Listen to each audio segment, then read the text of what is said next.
Hey guys, it's from experience. Today I want to talk about getting friend-zoned, and not in a general way. I want to talk about a specific situation that honestly still sits with me a little even now. There was this girl I really liked, and I mean really liked. Not just thought she was attractive.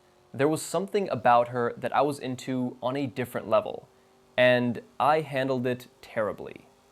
I was too much, way too much. Controlling, clingy, on her every move. If she showed any other guy attention, I'd say something about it, make it into a thing. Basically, act like a baby about the whole situation. And looking back now, I completely understand why it went the way it did. But at the time, I couldn't see it. I thought I was just showing her I cared, that being real about how I felt was the right thing, that expressing what I wanted was somehow going to bring us closer. But what I was showing her wasn't care, it was insecurity. And insecurity is exhausting to be around, especially when you're the person who's supposed to be the one causing it. She started leaving me undelivered for long stretches, hours, sometimes days, and I'd just sit there, watching that delivered notification, wondering what I did wrong, telling myself she was just busy, that things would go back to how they were, that I just needed to wait it out. And then, one day, I got a text. We'd be better as friends. And I was pissed. Not outwardly. I acted like it was fine, like it didn't bother me at all, like I was completely cool with it. But it hurt, because I genuinely liked her, and it didn't go the way I wanted. And that stings in a specific way that's hard to explain when it's someone you actually cared about. But here's the thing. Over time, when I sat with how I was acting during that whole period, I couldn't really be mad at her, because it was my fault.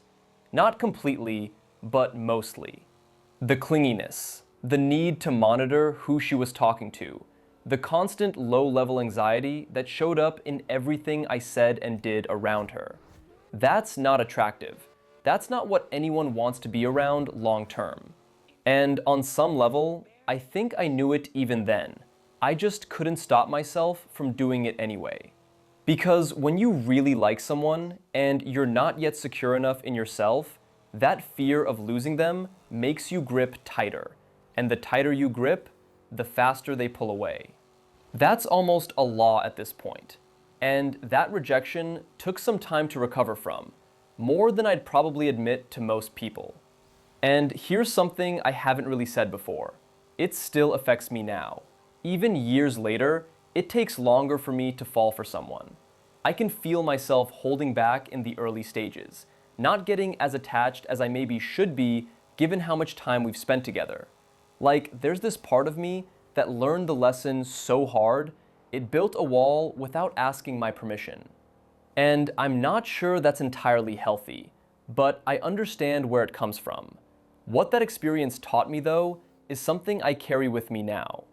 Your anxiety around someone says more about your relationship with yourself than it does about them. When you're secure in yourself, you don't need to monitor who she's talking to. You don't need to make it a thing every time another guy exists in her orbit. You don't need to grip.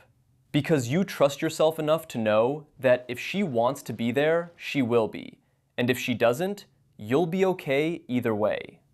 I wasn't there yet when that happened, but I'm closer now than I've ever been. And something I think about is this. The version of me that got friend-zoned needed that to happen. Not because it felt good, because it didn't, but because sometimes the thing that hurts the most is the thing that finally makes you look at yourself honestly.